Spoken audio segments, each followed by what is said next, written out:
I've had a 1% loss during the winter, 1% colony loss. I started winter with 94 colonies, and I lost one colony that got cold. It was even indoors here. I didn't have the heat up because I didn't want my bees in here to get too warm, and I probably should have had the heat up, and they got cold. So I lost one colony this winter. My prediction was for spring to have from 94 to go down to 75 colonies in April. And I was going to have, I guessed, 25 large colonies. I'd get 3 nukes, and 25 medium colonies with 2 nukes, and 25 small with 1 nukes would give me 150 mating nukes. And then if I got 30% of those virgin queens mated and laying, I'd end up with 50 new colonies.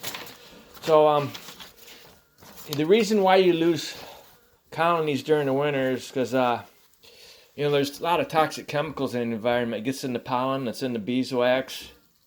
And then you also have varroa mites that give them virosis. And then you also have aging, failing queens.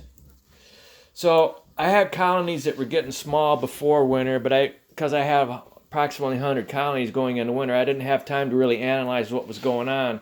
So some of them came in here to stay warm, and then others have lost bees during the winter. And what happens is you get bees, they get old, they do cleansing flights, and bees don't realize, if the colony gets small, they're going to get chilled. Because like this morning, it's March 7th. This morning, it was like 15 degrees this morning.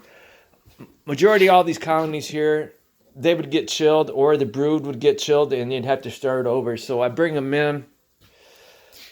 So that's the reason why I can keep more colonies alive. I work hard to keep them alive. The backbone of my beekeeping is my first year. I breed my own queens. And then the second year is when I use those colonies for honey production. But first in the spring, I'll do mating nukes off of them. But I won't do mating nukes during the midsummer. And at the end of summer, if they have lots of bees, I'll take bees away from them and give it to my other new colonies. And then if they have extra honey, I give it to the new colonies to help them get through winter. And then the third year, so these are my third year right here. These are my third year colonies. And there's no coincidence. A lot of the colonies that are having a hard time, majority of them are all almost 2 years old. They're over a year old. So I don't use old colonies, old queens for honey production. I use those if I can get them to my third summer. I use them for mating nukes, breeding, and do splits with them. So before I cull a queen, I'm going to start culling queens now. And I normally would do this in February, but what happened was I had 30 pounds of global pollen patty I bought from Better Bee last fall. And that was enough for me to get started. But when February 1st, when I went to order more, they were out of stock, and they told me I'd have it within 2 weeks. And then I called a week later, and then they told me, we won't have it till the end of the month. So I told them I couldn't wait that long. I tried something different and I've never tried before. I went on internet and I looked for information. What's that? A scientific beekeeper, Randy Oliver, or whatever his name is. Well, anyway, he said this is good stuff. I never tried it before. So a lot of my colonies were running out of this global pollen patty. So I put in this Ultra Bee from Man Lake, and that queens have stopped laying. And let me show you, here's some examples of colonies that have both Man Lake's Ultra Bee. That's the Ultra Bee, and this right here is the global pollen patty underneath. You see how they're consuming the global pollen patty? Well, I'll show you another one. And that's one way I know if the queen's laying or not. And it's just common sense. Just the bees are consuming the pollen patty. Like right here. Here's one. The bees are all over that global pollen patty, and it's almost gone. And there's the Ultra Bee from Man Lake, and they're not touching it. I've had a lot of bad luck this winter. I ordered a week ago. I ordered more global pollen patty from Better Bee, and it was shipped FedEx. And normally FedEx can find me, but this time they couldn't find me. They tried twice and not able to find me, so I'm not getting it in time. And what I did the last couple of days is I took away some of the global pollen patty from the colonies that weren't using all of it. I took one away if they had two. And that's going to get me by hopefully a few more days here until I get that global pollen patty. And here's a colony here. This is a 2019 queen. I downsized this 3 days ago. And this colony here, yesterday I knocked them off the screen, got them down in the frames. They keep going up. They have a queen. I saw the queen yesterday in that cluster, but they're not down in the frames, laying like they're supposed to. And they do have some global pollen patty in there. I gave them a piece right there.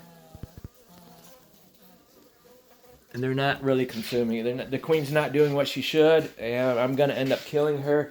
And here is, this right here has a 2020 queen. And I happened to check, open this up, and they were balling that queen. And that's usually not a good sign in the spring.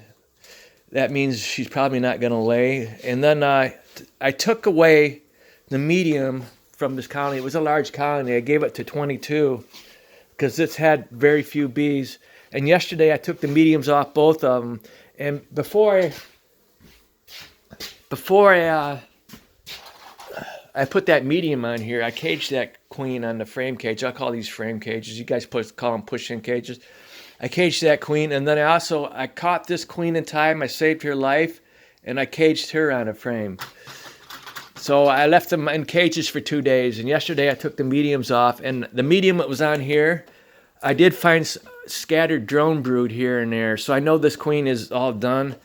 She's not going to make it this year. That's what happens. Even when you buy queens from people, they may lay really well the first month or two, but they don't make it through the second summer. So I still recommend breeding your own queens rather than spending $40 on a queen that's not all that good quality. When you breed your own queens, you don't have any money invested in it. You just end up having, to get rid of her yearly. I don't like culling queens. Before I cull a queen, I make sure, are there enough bees in the colony? Do they have a good pollen source? This is not a good pollen source for bees. It's hard to get them restarted. And then if the colony gets small, you got to make sure you add bees. See, I've been adding bees to these window colonies. All the extra bees, I gather them up and I put them in these containers here, jars. And then after I get done culling any queens here, I'm probably going to go through and cull a few queens here. So I currently have 88 colonies. I'm sure the next few days it's going to be really warm. I'll probably do some outside too, culling. I'm probably going to be down to 80 or less. That's just the way it is. You work hard to keep your colonies alive through winter, and then you end up having to go through and cull queens at the end of winter, the queens that aren't going to start laying again. Okay? Thank you.